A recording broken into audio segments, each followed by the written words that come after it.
What's going on, everyone? Jeremy here from The Quartering, and YouTube is up to something fishy again. I'm gathering some data. I'll probably make a video on it tomorrow. But a lot of people are being unsubscribed. Certainly people are unsubscribing on their own volition too. But if you haven't yet subscribed, or if you think you are, please double check by clicking that red subscribe button down below the video. YouTube is doing something funny with my channel right now. It seems to do this 3 to 4 times a year. I thought they cared about YouTubers' mental health, but apparently they don't. Nonetheless, some interesting news about Black Widow, and not exactly a huge W for the strong independent women who don't need no man that we thought it was. Now, Black Widow had a very decent opening weekend, above average, certainly record-setting after the lockdowns. Probably light for a standard, or was pretty middling for the standard Marvel movie. But what's been interesting is that the drop has been far more than other Marvel movies, and I wonder why that is. I don't think that it's not like, look, it's not like I can make a very strong case that Black Widow is a terrible movie. I think the movie is fine. Certainly a fine popcorn film, just like any Marvel movie. There isn't anything particularly awful in it. There's a couple of kind of cringy scenes that don't play off well. And then there's kind of the whole Taskmaster situation. But overall, I'm not sure that I can explain the drop other than maybe they just front-loaded because of the Disney Plus assertions. But you see, overall revenue for North American box office total $117 million for the weekend, the highest since President's Day weekend in mid-February 2020. That's impressive. Now, let's see, mid-February 2020, God, that's like forever ago. I can't even remember if we were locked down. I feel like it was. I can't remember anymore.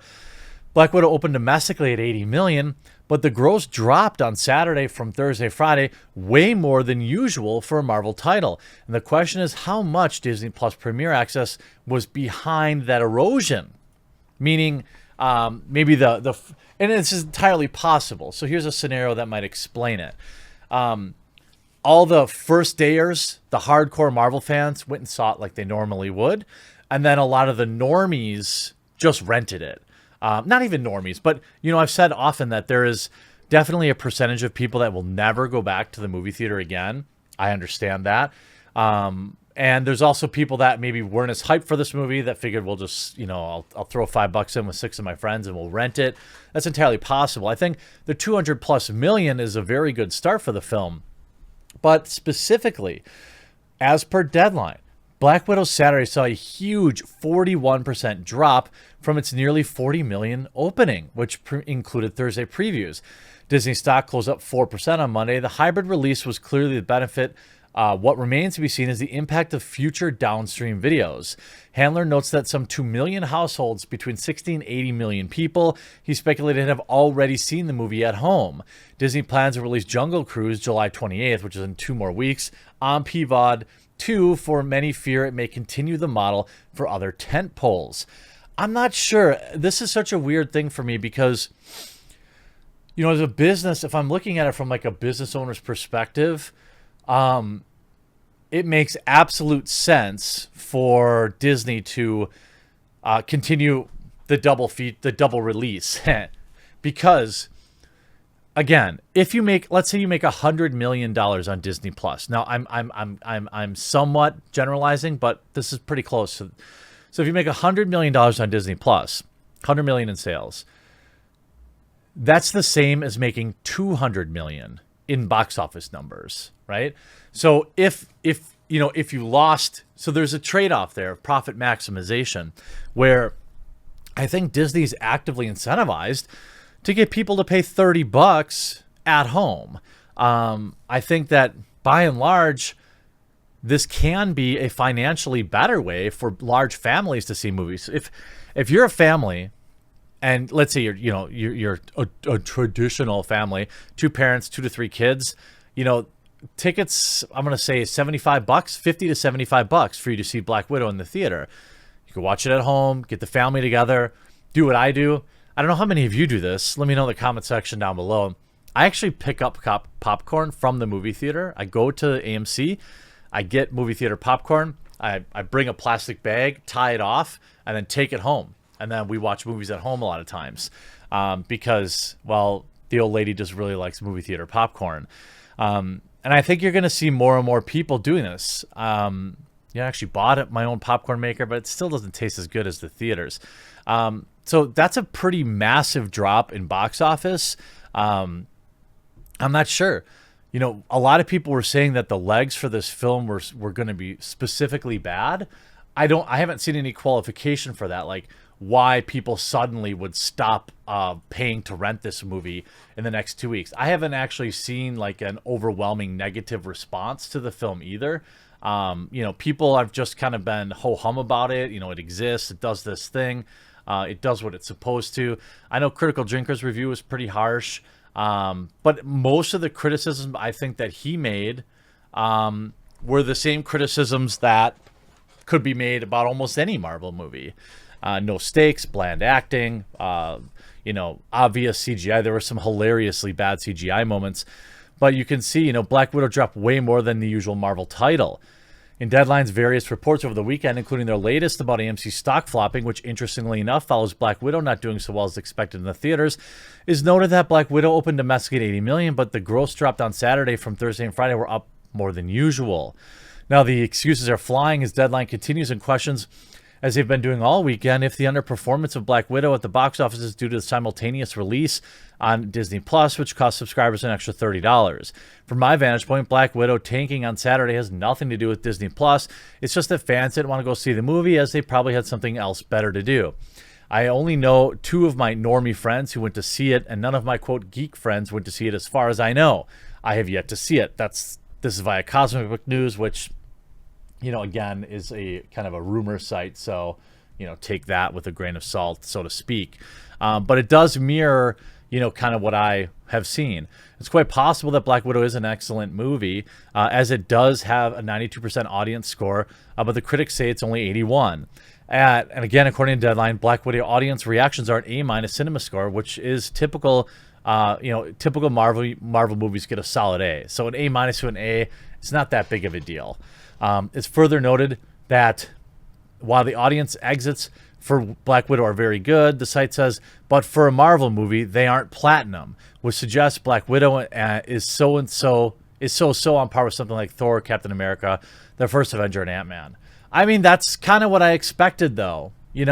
I don't think that Scarlett Johansson's like the way the media spun the advertising as it's a Me Too flick and stuff like that. I don't buy that. But one thing that's interesting, again, it's a different market, but in comparison, so it dropped a whopping 41% from Friday to Saturday. Their opinion is that suggests word of mouth got out that the flick isn't very good, or at least isn't a must-see movie. But for comparison, Captain Marvel only had a 14% drop. Now, Captain Marvel wasn't available on Disney Plus for simultaneous streaming, but I don't know if we've yet made the conclusion. I don't think we've made the connection yet that the two are necessarily cannibalizing each other. Certainly, some amount of it has to be, but to what degree, we don't know. On top of this latest embarrassment, who is Taskmaster? Remember the Taskmaster stuff? This is going to be great. So I'm not going to bury this.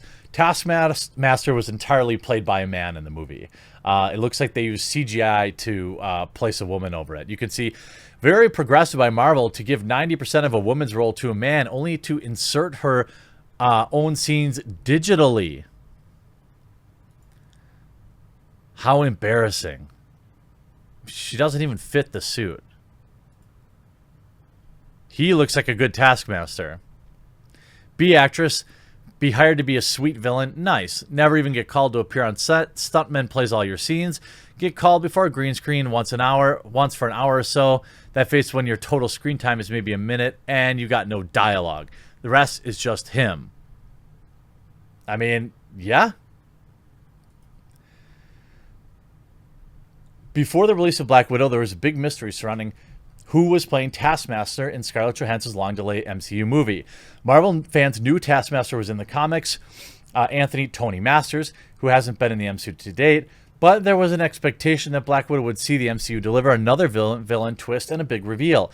So fans, of course, speculated that OT would be revealed as Taskmaster, since that we know next to nothing about his character, or that Rachel Weisz would be revealed as Taskmaster, given Melina's antagonistic relationship with Black Widow. As expected, Black Widow did have the surprise Taskmaster reveal up its sleeve, and it meant to be a big emotional moment, but it falls completely flat. To go into the reasons why, we need to go into spoilers, so look away if you haven't seen the movie yet. You know, I think I don't want to spoil it for people. You know, the big reveal, you know, is that I don't want to put it that way. I'm not gonna spoil it for you. Given how beloved Taskmaster is for some Marvel fans, the Black Widow reveal has been treated as a misstep on par with Iron Man 3's Mandarin reveal.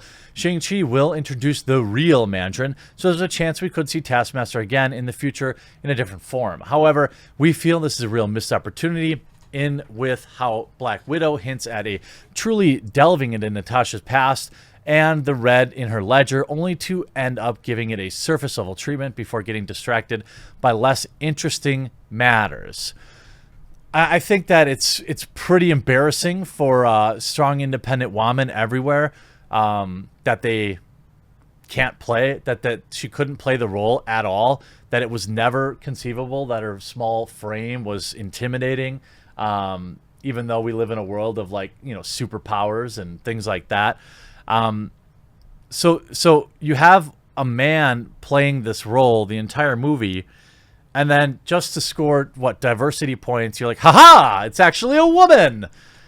Pretty pathetic, but not unexpected. I hope you enjoyed this video. We'll talk to you again real soon.